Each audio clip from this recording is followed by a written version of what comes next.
everybody. So today's discussion is about coordination compounds, and when we speak of coordination compounds, I have picked up a few questions which is important from any competitive exam point of view. So let me start with the hybridization of a few compounds. So let us take CONH3 6 times Cl3, and let us find out the hybridization of this. So when we discuss about hybridization, we need to know the nature of the ligand. So I've written down the spectrochemical series, and from here onwards there is a little bit of speculation about these being borderline ligands. Borderline ligand means depending on the metal and the ligands behave as a strong field ligand or weak field ligand. So in this case, the ligand behaves as a strong field ligand and it will pair up the electrons of metal. So how do we go ahead with the hybridization? CO is +3 oxidation state, so its electronic configuration is argon 3d6.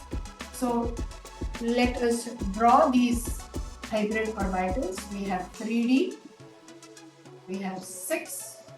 1, 2, 3, 4, 5, 6. I've already mentioned that ammonia is a strong field ligand, so it will pair up all the electrons of the metal.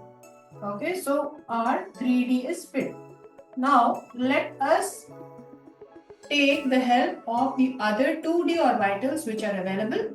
One S orbital. How many boxes do I have to draw? I've got to draw 6 boxes because I have 6 ligands which is sharing its pair of electrons to form the coordinate covalent bond with cobalt. So S and then P. I hope everyone knows the electronic configuration. It is 3S, then the 4S, and then the 4P. So these are the things. So if you see, a pair of electrons is coming in from one ammonia, the second ammonia, the third ammonia, the fourth ammonia, the fifth ammonia, and the sixth ammonia. So the hybridization of this compound is D2sp3, where this D is contributing from the 3D. So since this D belongs to the 3D, it's called an inner orbital complex. Okay, and since all the electrons are paired, it is a low spin complex. You need to know these features connected with this. This compound is supposed to be diamagnetic because this is where we focus all our attention to know about the inner orbital complex, the low spin complex, as well as the magnetic moment. Since here the number of unpaired electrons is 0, so the magnetic moment mu, which is square root of n into n plus 2, when the number of unpaired electrons is 0, so here the magnetic moment is 0, meaning that this entire compound is diamagnetic in nature. And the hybridization, because it is D2sp3 hybridized, this compound is octahedral in shape. So this is an important compound which I wanted to speak of. Now let us go to nickel NH3 6 times Cl2. The nickel is in the +2 oxidation state. Its electronic configuration is argon 3d8. Okay, so if I draw the d orbitals, since ammonia is a borderline ligand, I do not know whether it will behave as a strong or a weak ligand. So ammonia, let us see. Let us draw the 8 electrons. 1, 2, 3, 4, 5, 6, 7, and 8. Okay, so let's keep it this way. And an alternative arrangement is 2, 3, 4, 5, 6, 7, 8. If you keep the arrangement this way, we'll come to it. This is not the case because of many reasons. This is the arrangement of the hexamine nickel 2 chloride. Why? Because in this case, after the D, I require 6 boxes, 6 subshells for the formation of 6 coordinate bonds with ammonia. So this belongs to 4S.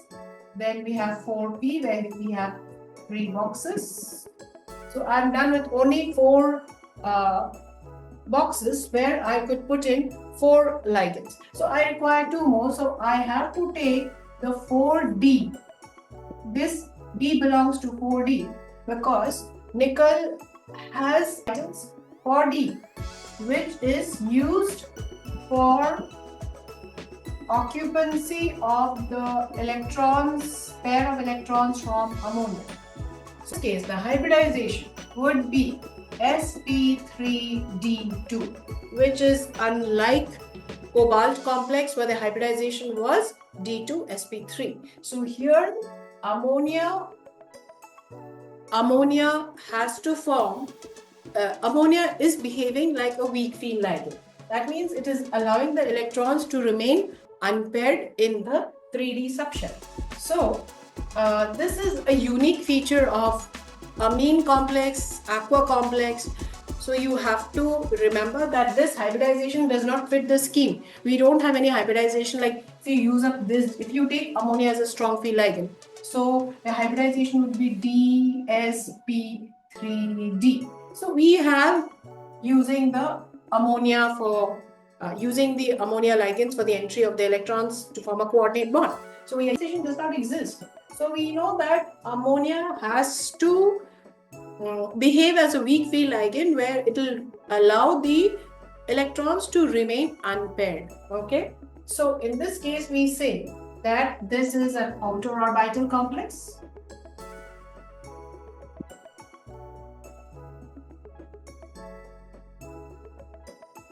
Okay, this is a high spin complex because there are unpaired electrons belonging to the metal, and it will have a magnetic moment given by square root of n into n plus 2,